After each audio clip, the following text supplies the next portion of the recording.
পৃথিবীতে স্বার্থ ছাড়া খুব কম সম্পর্ক রয়েছে, তার মধ্যে অন্যতম হচ্ছে ভাই বোনের সম্পর্ক। পৃথিবীর সবচাইতে মধুর, মিষ্টি এবং পবিত্র সম্পর্ক হচ্ছে ভাই বোনের ভালোবাসা। যে ভালোবাসায় কখনো কোনো স্বার্থ থাকে না কোনো অপবিত্রতা। ভাই বোনের সম্পর্ক হচ্ছে টম অ্যান্ড জেরির মতো, হাজারো মারামারি হবে কিন্তু দিন শেষে কখনোই ছেড়ে যাওয়া হবে না। ভাই বোন মানেই সারাদিন দুষ্টু মিষ্টি ঝগড়া করা, একে অপরের নামে মা বাবার কাছে অযথায় বিচার দেওয়া। যে বোনটা থাকে সারাদিনের বিরক্তির কারণ, সেই বোনটাই তার ভাই একটু অসুস্থ হলেই মায়ের মতো করে দায়িত্ব পালন।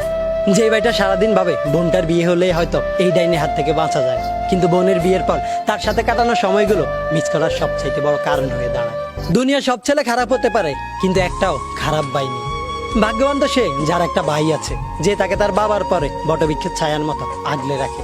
বোন সবার ভাগ্যে থাকে না, আর যার থাকে তার চাইতে বড় ভাগ্যবান আর কেউ হয় না। ভাই বোনের সম্পর্কে হয়তো কখনোই বলা হয় না ভালোবাসি ভাইয়া অথবা ভালোবাসি বই না, কিন্তু ভালোবাসার কখনো কমতি হয় না। তাই তো দিন শেষে শুধু একটাই চাওয়া, টম অ্যান্ড জেরির মতো বেঁচে থাকুক ভাই বোনের সম্পর্কগুলা।